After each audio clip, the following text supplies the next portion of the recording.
Euh, Qui était Mamadou quand il était petit? On l'écoute. C'était un petit gamin qui était un peu réservé au départ et très à l'écoute, très motivé et surtout très réservé. Et puis après, donc il s'est épanoui, il a commencé à prendre en main, à se prendre en main déjà lui-même.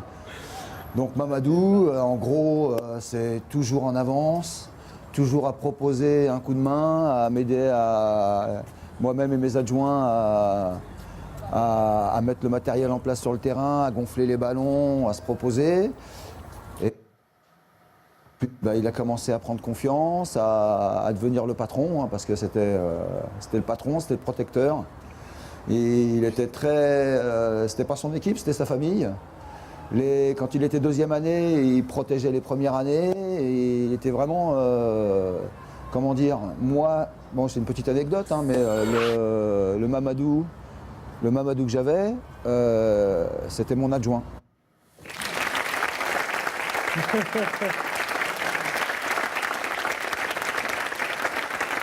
Ça rejoint ce qu'on disait tout à l'heure, c'est ce côté un peu taille patron dès que vous étiez schtroumpf, un gamin quoi. Ouais, non, c'est vrai que bon, ce qu'il dit, c'est pas faux. Et ça me fait plaisir, c'est touchant. Parce que. C'est touchant.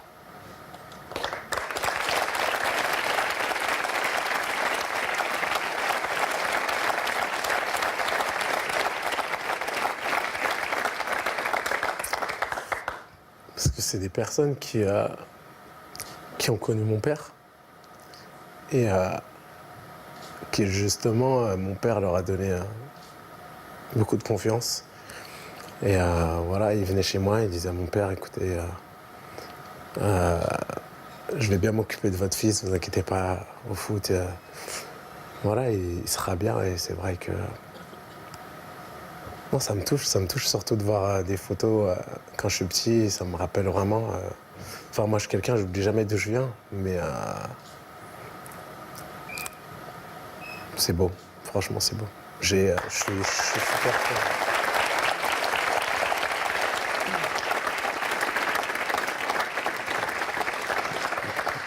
Non, en voyant ça, je suis vraiment très fier de mon parcours et surtout, je remercie vraiment du fond du cœur tous les gens qui m'ont aidé à grandir, comme Larsen par exemple, tous les éducateurs que j'ai eus au Paris FC, au PSG, parce que c'est des gens qui m'ont aidé à grandir et à me construire en tant qu'homme.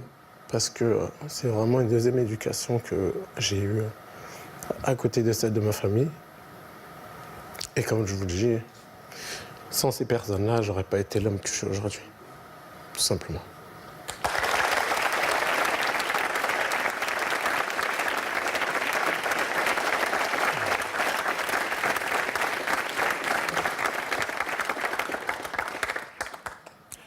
Vous pensez à votre papa? Ouais. Cette disparition effectivement venue, ça vient toujours trop tôt.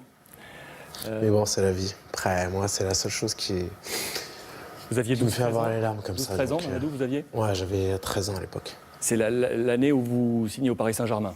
Non, c'est Juste avant, après? Un an après. L'année d'après. Ouais. Il était comment votre papa?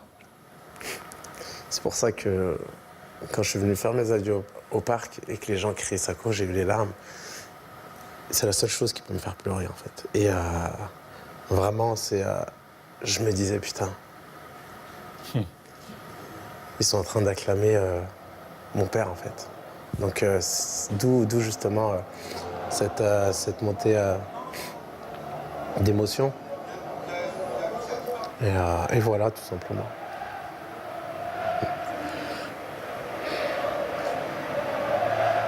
Avec votre petite fille? Ouais, avec ma petite fille. Bah, moi, ce qui me vient à l'esprit tout de suite, en fait, quand on me dit Sako, c'est mon père. Parce que c'est un exemple. Chez moi, pour moi, c'était voilà, c'est quelqu'un que j'idolâtrais. Et j'ai vécu tellement de galères avec lui qu'aujourd'hui, je sais qu'elle aurait été fière de me voir comme ça.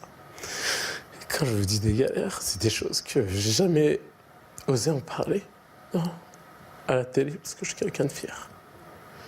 Et jamais j'en parlerai. Mais quand je vous dis nomade, quand je vous dis nomade de Paris, je sais de quoi je parle. Mais les gens ne le savent pas. Donc voilà, je suis quelqu'un qui vient très loin, très très loin. Et je vous dis, c'est pour ça que, voilà, tout simplement, il y a des choses, il y a des choix que je fais. Je suis quelqu'un de fier, c'est tout. Et il n'y a personne qui achète mon plaisir de jouer au football. Parce que c'est ce qui m'a aidé à sortir ma famille de la galère, tout simplement. Et j'ai appris avec le football à donner beaucoup de bonheur. Et aujourd'hui, j'avance avec ces valeurs-là, tout simplement. Vous disiez, il y avait une phrase qui était très forte dans quelques-uns de vos entretiens, c'est de dire devenir footballeur quand j'ai perdu mon père, c'était pas un objectif, c'était devenu une obligation. Ouais, c'était une obligation. Parce que quand il était malade à l'époque, je vivais voilà, des endroits compliqués. Et mais un jour, il m'appelle dans sa chambre et il me dit écoute, moi je vais partir. J'ai laissé de l'argent à ta mère pour l'appartement que vous allez avoir. Parce qu'avant, je ne vivais pas dans des appartements. Et il me dit voilà, moi je vais partir, c'est mon heure et tout. Donc je te laisse la responsabilité de la famille sur les épaules. J'avais 12 ans. Donc quand vous entendez ça de la part de votre père qui est là et qui vous dit que son heure a sonné, ça vous choque et vous ne comprenez pas. Donc voilà pourquoi je vous dis que on ne devient jamais quelqu'un pour rien en fait. Mon caractère a été forgé dès l'âge de 13 ans.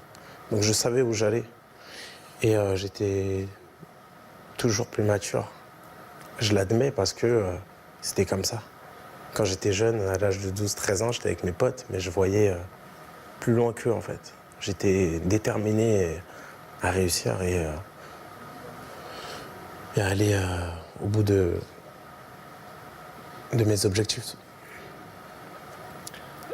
Larsène, que l'on remercie vraiment très sincèrement du fond du cœur parce que c'était pas un moment facile pour lui également de parler, parce qu'on sent qu'il y a beaucoup de réserves entre vous, qu'il connaît cette émotion, parce qu'il connaît votre quotidien, et il a connu votre quotidien, donc c'était pas facile pour lui également de se livrer.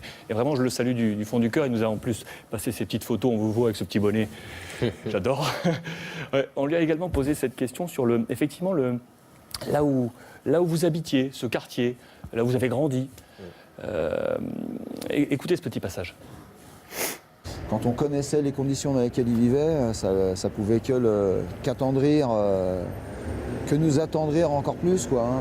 Et je pense, avec le recul maintenant, que ça lui donne encore plus de poids, quoi. Parce que réussir ce qu'il a fait dans les conditions où il vivait, franchement, c'est pas un extraterrestre, mais c'est un roc, quoi. Et par exemple, quand on finissait, donc je vous disais tout à l'heure qu'il était tout le temps en avance à l'entraînement. Et par contre, à l'inverse, quand on avait fini l'entraînement ou les matchs ou quoi que ce soit, et que je ramenais certains enfants, ils me demandaient toujours à rentrer le dernier. Donc, est-ce que c'était pour retarder le retour à la maison ou est-ce que c'était pour rester avec ses copains et les coachs?